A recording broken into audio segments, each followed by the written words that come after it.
prédication. Toi qui reconnais que Jésus vit en toi, tu dois te sentir alors responsable. Chaque jour, des milliers de personnes meurent. Sans Jésus, elles vont en enfer. Que fais-tu toi pour alors donc être collaborateur de Dieu? Les prédications de l'église évangélique des Assemblées de Dieu à Akpakpa Sololéré, c'est sur la télé évangélique. Mes frères, Jésus n'a personne pour apporter la bonne nouvelle dans le monde entier.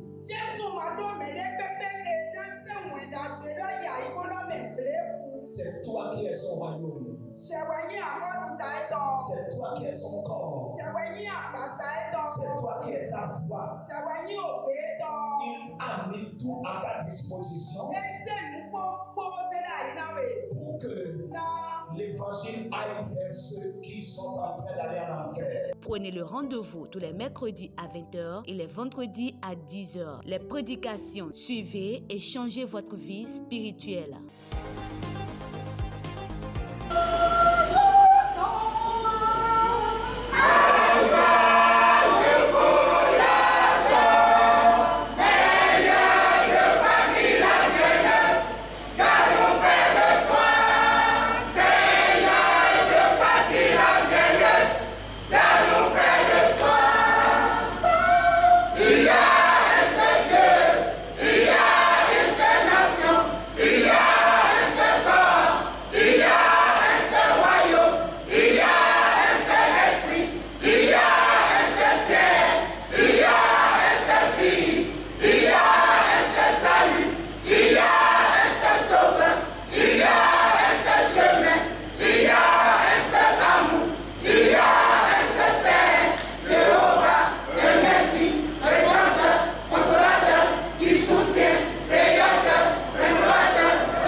Je suis Joseph, votre frère, que vous avez vendu pour l'Égypte. Et maintenant, ne soyez pas attristés et ne voyez pas d'un œil chagrin que vous m'ayez vendu ici, car c'est pour la conservation de la vie que Dieu m'a envoyé devant vous. Amen. Colossiens 3:13 maintenant. Vous supportant l'un l'autre et vous pardonnant les uns aux autres. Si l'un a un sujet de plainte contre un autre, comme aussi le Christ vous a pardonné, vous aussi faites de même. Amen. Gloire au Seigneur Jésus. En ce dernier jour de consécration et en ce début de l'année nouvelle 2024, le Seigneur m'envoie ce matin nous communiquer un message spécial. Spécial parce que le Seigneur ne voudrait pas que, à cause de quoi que ce soit, alors nous soyons bloqués dans nos bénédictions et que quelque chose nous empêche d'être prêts pour le retour de Jésus ou d'être prêts alors pour la vie éternelle. Nous venons de lire 2 textes dans la parole de Dieu. Le premier texte nous parle de Joseph et nous connaissons bien l'histoire de cet homme. Et le second texte nous exhorte à pardonner alors réciproquement comme Christ nous a pardonné. Le thème du message que j'ai reçu pour le peuple de Dieu ce matin, c'est un pardon d'un autre niveau. Un pardon d'un autre niveau. Pourquoi un pardon d'un autre niveau?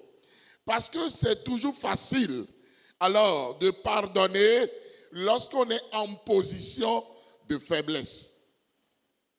Lorsqu'on est en position de faiblesse, alors c'est facile de pardonner. On dit, oh, je te pardonne. C'est facile.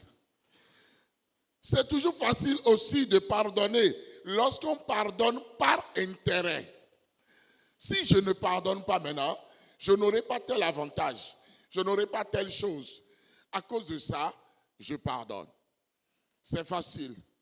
C'est facile aussi de pardonner lorsque l'offenseur, c'est l'offenseur qui vient s'adresser à l'offensé pour dire, je reconnais t'avoir offensé, pardonne-moi. C'est facile de le faire. Mais nous voici dans un cas qui n'est pas du tout facile. Le cas de Joseph, où Joseph, tout au long de sa vie, a passé des tests de Dieu avec réussite, avec brio. Et Dieu l'a hissé à la primature en Égypte.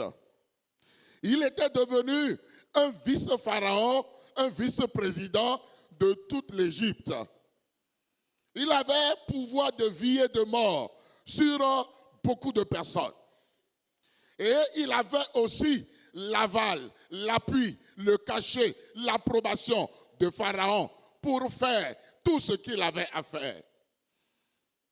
Il a commencé par gérer alors ce pouvoir de la primature.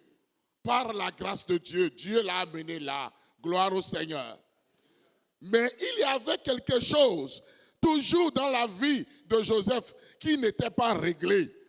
Mais qu'est-ce qui n'est pas réglé dans la vie de cet homme? C'est que Joseph, alors, n'a pas encore pardonné à ses frères. De qui est-ce que nous parlons? À qui est-ce que Joseph doit pardonner?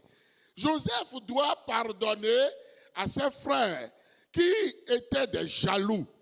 Ils ont été très jaloux de l'obéissance, de l'amour paternel que papa avait pour alors son garçon Joseph et lui a offert une robe multicolore et était le chouchou alors de papa.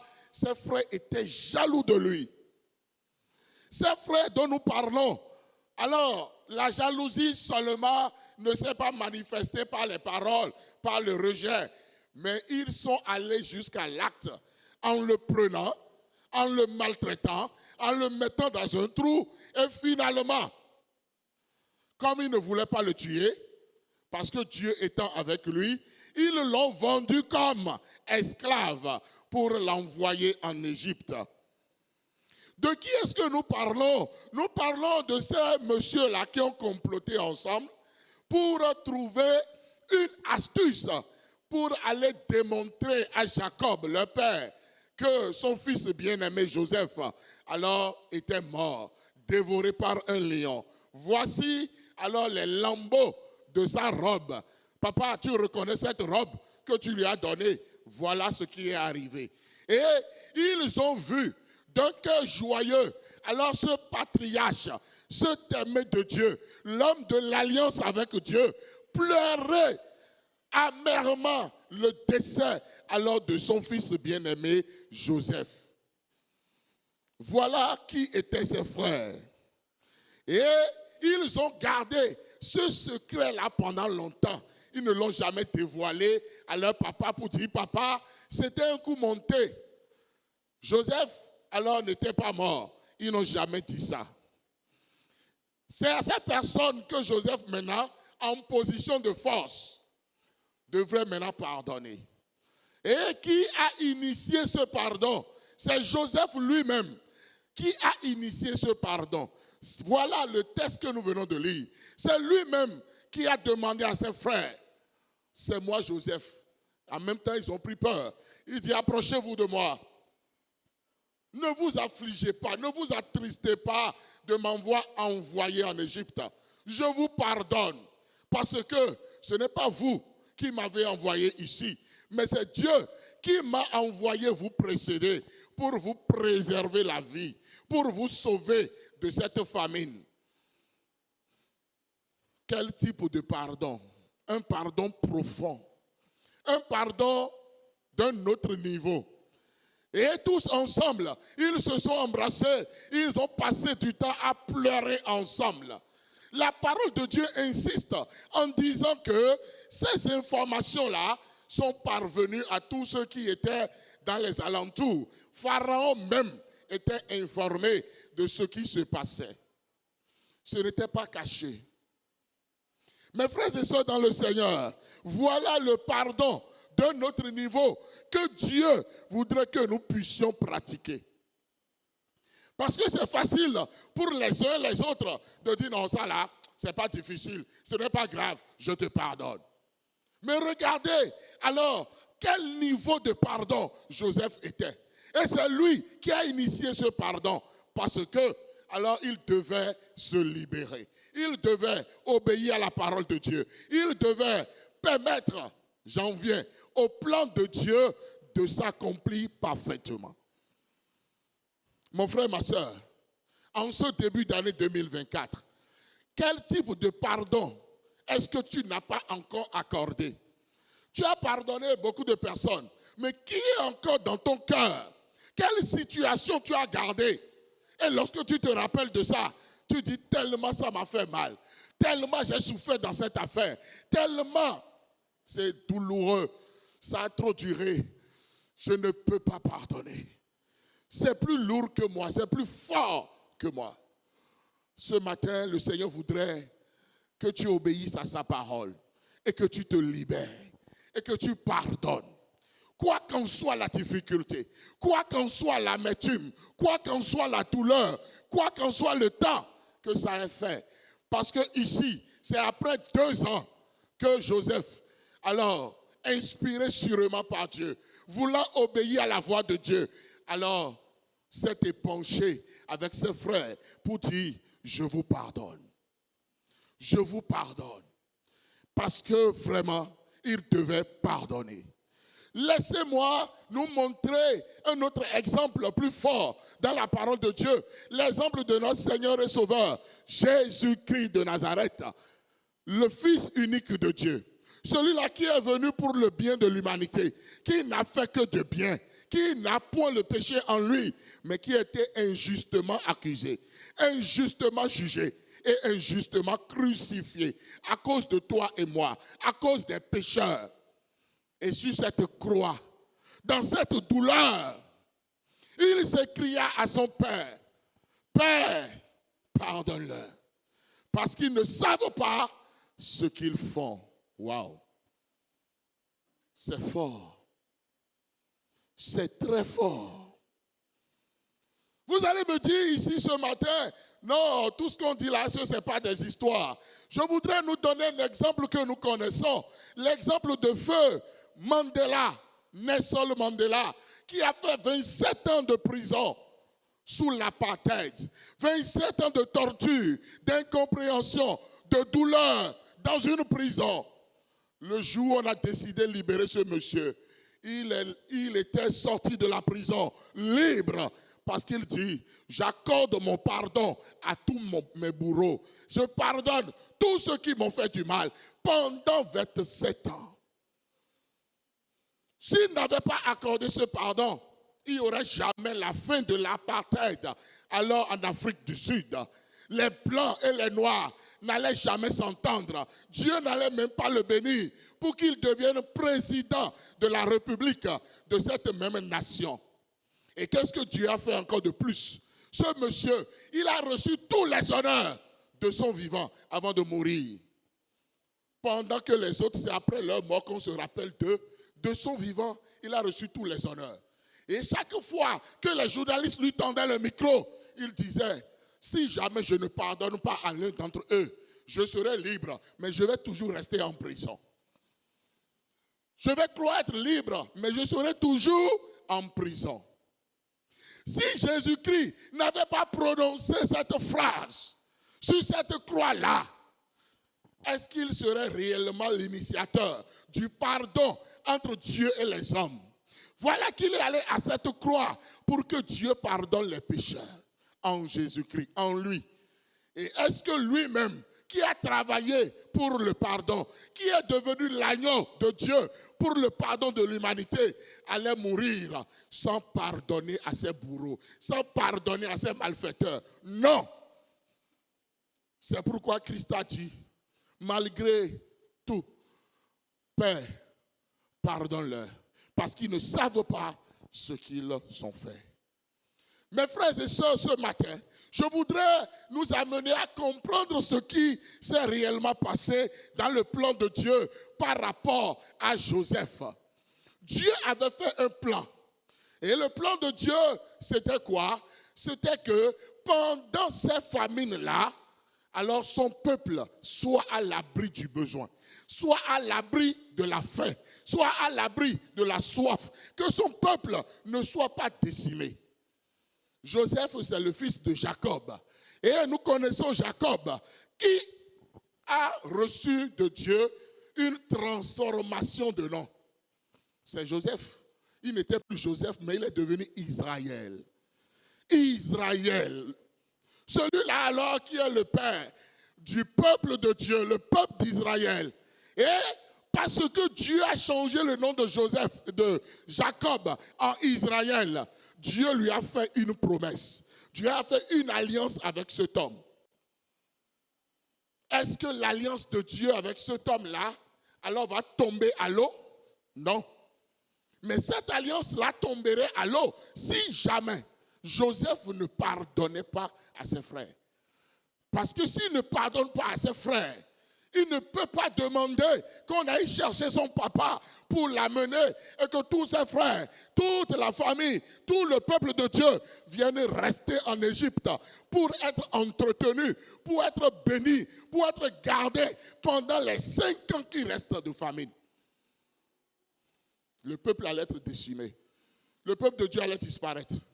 Et l'alliance que Dieu a eu à faire avec Israël, c'est qu'il ne peut pas mourir dans le mensonge parce qu'on est venu lui mentir que Joseph, son fils bien-aimé, était mort. Mais est-ce qu'il était vraiment mort? Non, c'est faux. Alors, de son vivant, il verrait que mes enfants m'ont menti, mais Dieu a fait grâce pour qu'aujourd'hui, je sois dans la vérité, que je retrouve la joie, que je sois restauré et que je sois béni de Dieu. Parce que le Dieu d'Israël, c'est un Dieu de promesses. C'est un Dieu qui tient ses promesses. C'est un Dieu d'alliance. C'est un Dieu qui est merveilleux. Alléluia. Si Joseph ne pardonnait pas, le plan de Dieu n'allait pas connaître un aboutissement heureux. Il y aura un blocage. Lui, il serait à la primature. Il allait croire être béni, mais sa joie ne sera jamais parfaite. Est-ce que ce matin, ici, en ce moment, il n'y a pas quelqu'un qui n'a pas sa joie parfaite? Parce qu'il y a encore quelque chose. Je ne peux pas pardonner à mon papa. Je ne peux pas pardonner à ma maman. Tout ce que j'ai enduré dans leurs mains. Je ne peux pas pardonner à mon mari. Je ne peux pas pardonner à mon épouse. Mes enfants, je ne peux pas les pardonner. Ou telle personne, tel collègue, tel frère, telle soeur, tel pasteur, tel dirigeant. Vraiment, ils m'ont fait trop de mal. Et à cause de ça, je ne peux pas pardonner. Est-ce que c'est la parole que tu as tenue jusque-là? Ce matin, il faut que ça change au nom de Jésus. Ce matin, Dieu voudrait t'amener à un autre niveau de pardon. Ce pardon-là qui va permettre l'aboutissement heureux du plan de Dieu.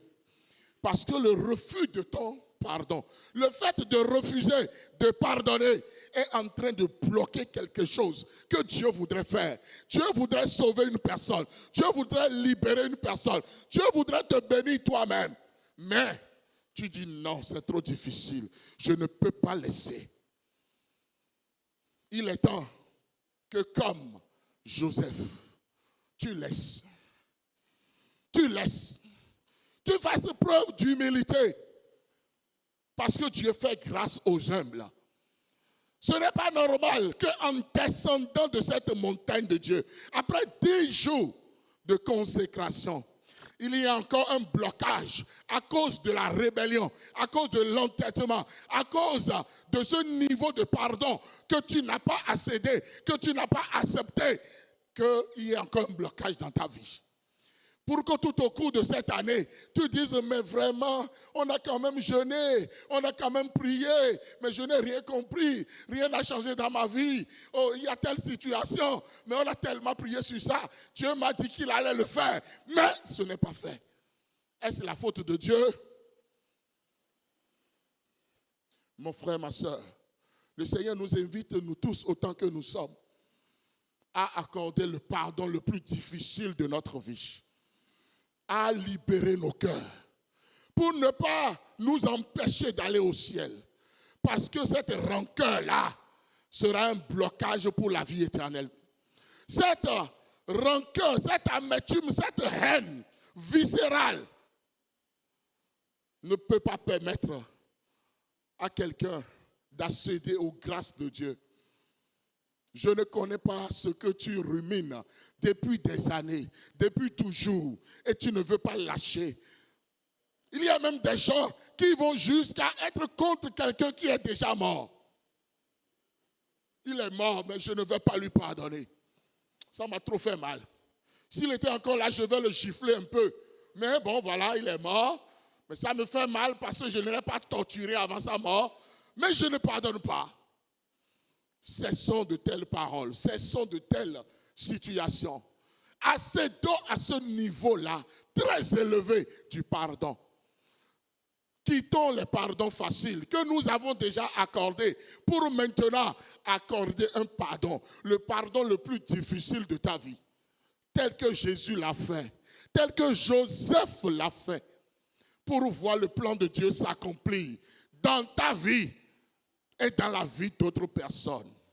Parce qu'à des moments donnés, il y a des gens, parce qu'ils ne veulent pas obéir à Dieu, ils empêchent la bénédiction d'un plus grand nombre. Ne faisons pas cela. Si Joseph ne pardonnait pas, alors le peuple de Dieu allait être loin de l'Égypte. Ils ne peuvent pas vivre ensemble. Ils ne sauront pas que Dieu est en train de faire grâce à leurs frères et qu'il lui a donné une place de primature. Veux-tu vraiment jouir de la grâce de Dieu? Pardonne. C'est difficile, pardonne. C'est douloureux, pardonne. Ça a trop duré, pardonne.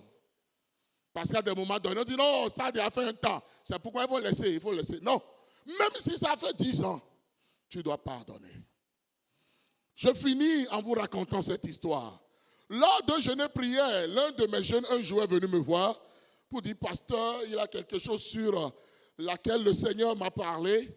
Lorsque j'étais encore enfant, j'ai volé une forte somme à mon papa. Et en ce moment, j'ai aidé à accuser alors un voisin. Et ce voisin-là, à cause de cette affaire, les deux familles ne se saluent plus depuis toujours. Et ce jeune-là a été exilé au Nigeria. Maintenant, Dieu me dit d'aller demander pardon, d'aller expliquer la situation à mon papa. Pasteur, je ne peux pas, aide-moi. Je dis, mon frère, est-ce que je t'ai invité? Il a dit non. Qu'est-ce que je t'ai dit? Il a dit rien. Tu viens me voir, tu me dis de t'aider alors que Dieu dit, va régler la situation. Je ne peux rien pour toi. Je vais prier avec toi pour que tu sois fortifié pour aller régler la situation.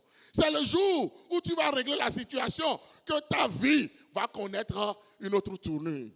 Tu vas recevoir la joie de Dieu. Tu vas recevoir la libération. Tu vas recevoir beaucoup de grâce de la part de Dieu.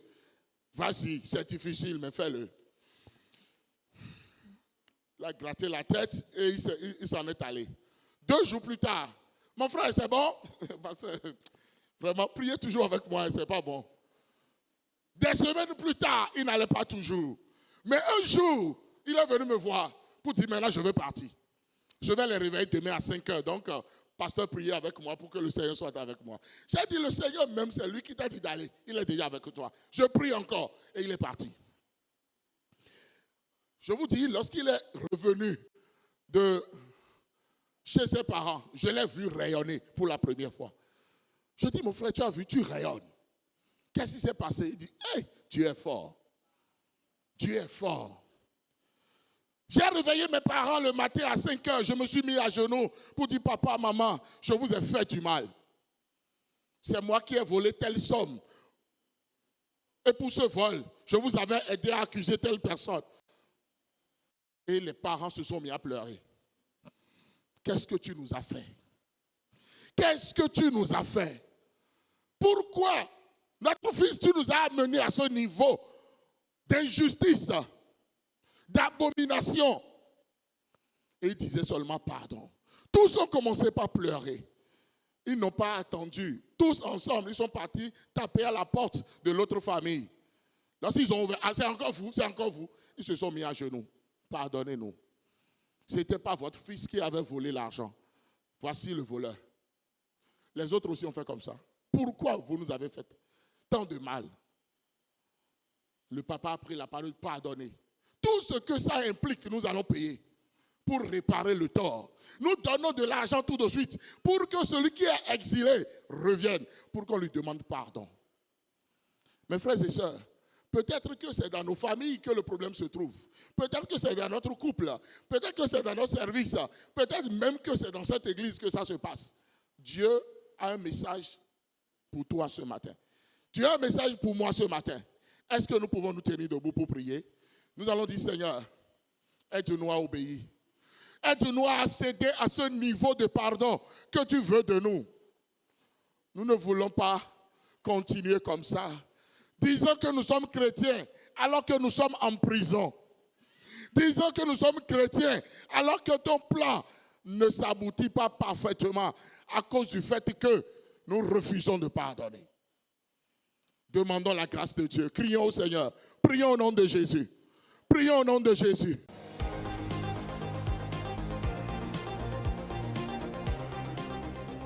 Prédication. Toi qui reconnais que Jésus vit en toi, tu dois te sentir alors responsable. Chaque jour, des milliers de personnes meurent. Sans Jésus, elles vont en enfer. Que fais-tu toi pour alors donc être collaborateur de Dieu? Les prédications de l'église évangélique des Assemblées de Dieu à Akpakpa Sololéré, c'est sur la télé évangélique. Mes frères, Jésus n'a personne pour apporter la bonne nouvelle dans le monde entier.